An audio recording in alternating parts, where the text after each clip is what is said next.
Tem um ponto bem importante que eu acho que você precisa destacar, que é assim, a gente está falando em números, né? O quanto a terapia ativa, o quanto o exercício físico, vamos colocar assim, conseguiria melhorar a saúde da população de uma forma geral. Mas eu quero que você explique para quem está assistindo a gente agora em que ponto, por que uma pessoa que tem hipertensão, o que vai acontecer no corpo dela quando ela começar a fazer atividade física e por que ela precisa fazer essa atividade física durante um longo período. E não apenas ir para academia, e muitas vezes eu vejo isso acontecendo, tá? Porque a maioria dos alunos que eu recebo já fizeram esse caminho de ir para uma academia de rede, né, e tal, que tem um valor acessível, que tem uma baita de uma estrutura incrível que oferece, mas o que essas pessoas precisam de fato é do serviço, é do acompanhamento bem feito. E aí chegam lá dentro, elas criam essa aversão, e normalmente essas pessoas já têm uma resistência maior ao esforço, né? Seja ele qual for. Então elas acabam achando, isso aqui não é para mim. Então quero que você fale para elas o porquê que isso é sim para elas. A dona Maria que está lá com diabetes, com hipertensão, por que ela tem que fazer alguma coisa? O que é que isso vai mudar de fato na vida dela? Então vamos lá, dona Maria.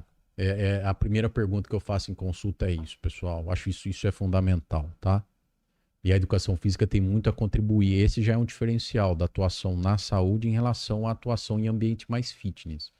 É você trazer a experiência prévia que essa pessoa teve em relação ao exercício. Quase sempre, essa dona Maria, eu tenho muitas lá, elas vão dar risada de mim agora, elas entram nesse processo de treinamento com aversão ao exercício mesmo, com desprazer, né?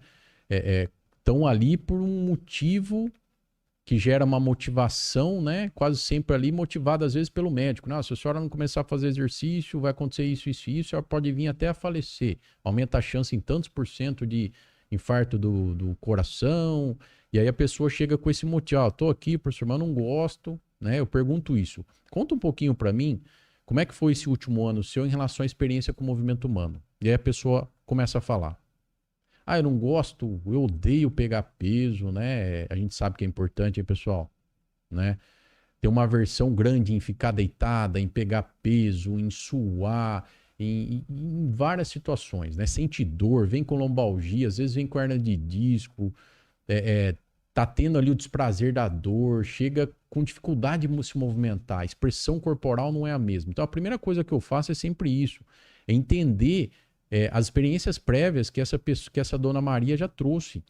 E dali eu falo para ela, olha, eu não vou te dar muita informação hoje, mas a senhora vai conseguir, daqui a um tempo, começar a ter mais prazer e divertimento com o que a dona Maria vai estar fazendo. E realmente é isso que acontece.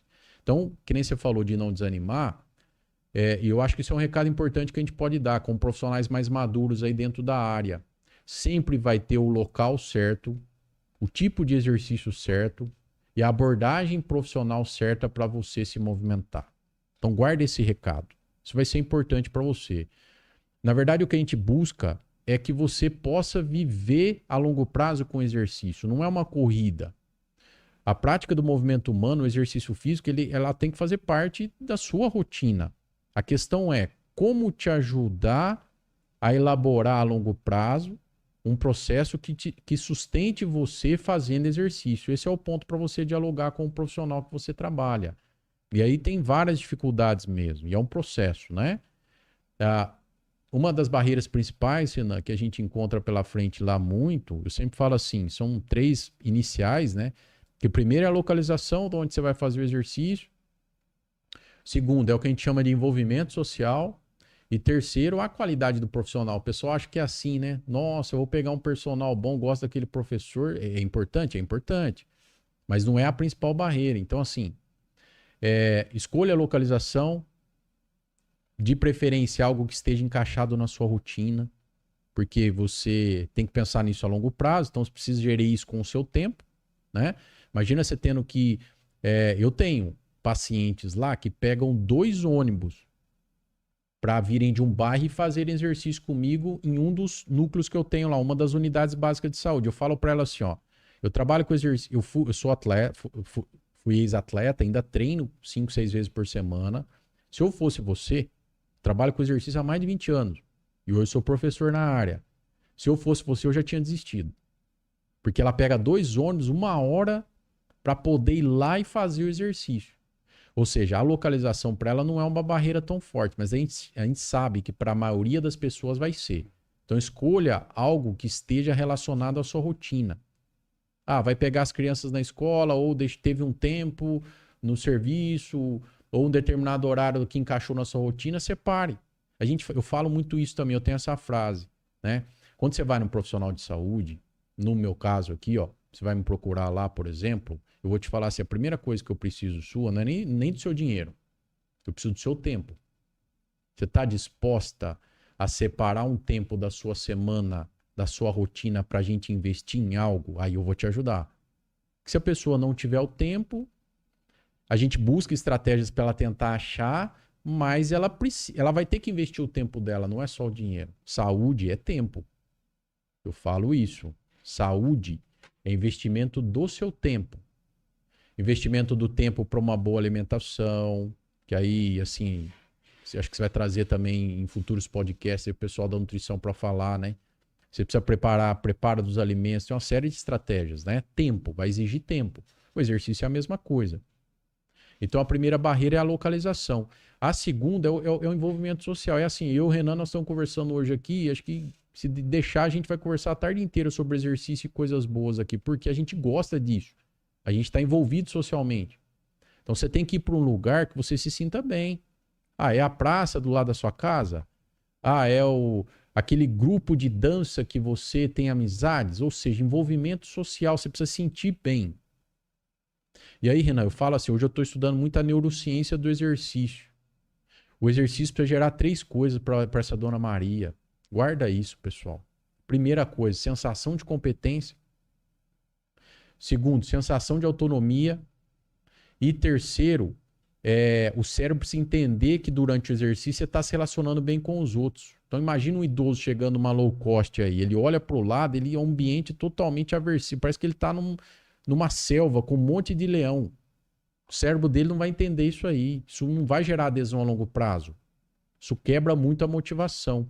Então guarda isso, competência, autonomia e relacionamento com o outro. Competência, você tem que fazer movimento que você consiga fazer. Você chega num ambiente aí que o cara pede para você dar uma pirueta no ar, fazer um polichinelo, um burpee. Eu brinco com esse burpee aí, já fiz bastante também. Mas não é o momento para você fazer ainda e você nem consegue executar, nem sabe o nome do exercício, vai gerar uma sensação de incompetência. Então isso, no início, deve ser muito pensado pelo profissional. Principalmente no primeiro e segundo mês. Para tentar desconstruir, como eu falei, essas experiências prévias que as pessoas trazem, que quase sempre são negativas com o exercício. Ah, eu, por exemplo, no meu caso lá, né? Tem alguns grupos que estão começando que se a gente colocar as pessoas para fazerem muitos exercícios deitados, né? Tem muita gente que toma remédio para hipertensão, tem alteração de tônus vagal, tem tontura, tem hipotensão, só que a pessoa não sabe disso. Mas a sensação com o exercício ali é ruim. Se a gente fizer isso por 1 a 2 dias, na outra semana não volta 60%. Então, assim, essa discussão também de qual é o melhor exercício, tudo isso é importante. A parte biomecânica, eu já estudo bastante isso também. Mas num primeiro momento, a gente precisa gerar um impacto nas pessoas, um impacto de retenção desse indivíduo. Então, guarda isso. Se você vai fazer exercício, preza por essas 3 coisas. Você precisa se sentir competente. Não é que você vai fazer o que você quer, não é isso.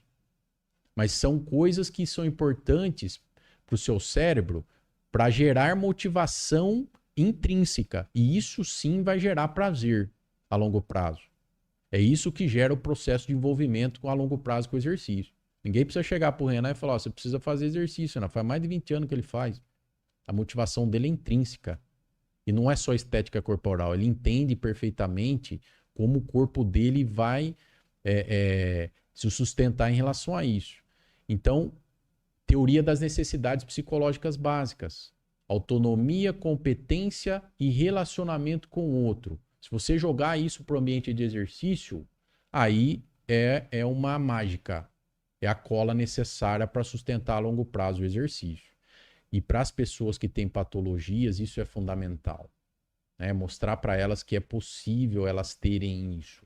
Para você que é jovem que está assistindo esse podcast, você já deve entender isso aí. Você chega numa academia, é a sua vibe ali, pô. É o seu cenário. É a moçada com camisa regata, é o que você gosta de conviver, as suas conversas, tem as paqueras também, tem tudo. Tem o prazer da motivação por melhorar o desempenho. A gente precisa entender que as pessoas têm diferentes motivos para estarem ali. E que esses motivos vão gerar diferentes motivações, né? Então, isso vai ser um diferencial aí no início para essas pessoas. Então, do ponto de vista do exercício, é fundamental a gente quebrar essas 3 barreiras iniciais, né? Localização, envolvimento com o outro ali ou o local e ter um bom profissional pela frente. E o profissional saber lidar com essas situações básicas que eu falei. Competência e autonomia. Autonomia, né? Se chegar lá, não é todo mundo que lida bem, né, Renan? Com o professor Carrasco, pô. Falo isso aí. Gritando lá, não, tem que fazer isso, vamos lá, vamos lá. E a intensidade, isso é importante. E tem um momento certo dessa abordagem. E tem algumas pessoas que lidam melhor com isso, mas não são todas.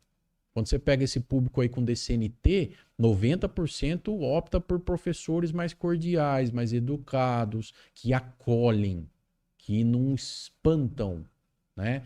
Que não gera uma sensação de aversão.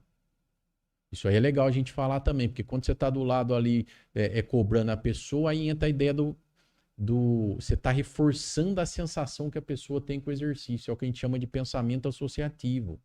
No início, com essas pessoas, a gente tem que dissociar um pouco o pensamento em relação ao exercício. Eles não lidam bem com acidose, com sudorese, né? Tudo isso gera desconforto. Então, essa abordagem do professor Carrasco que eu falo, vamos falar isso aí para não ter problema também, é aquele professor que está do lado lá sempre cobrando, sempre falando, nossa, mas você é preguiçoso, você não consegue fazer isso aí, semana passada você fez. Não é esse tipo de abordagem, na maioria dos casos, que essa parte maior da população necessita.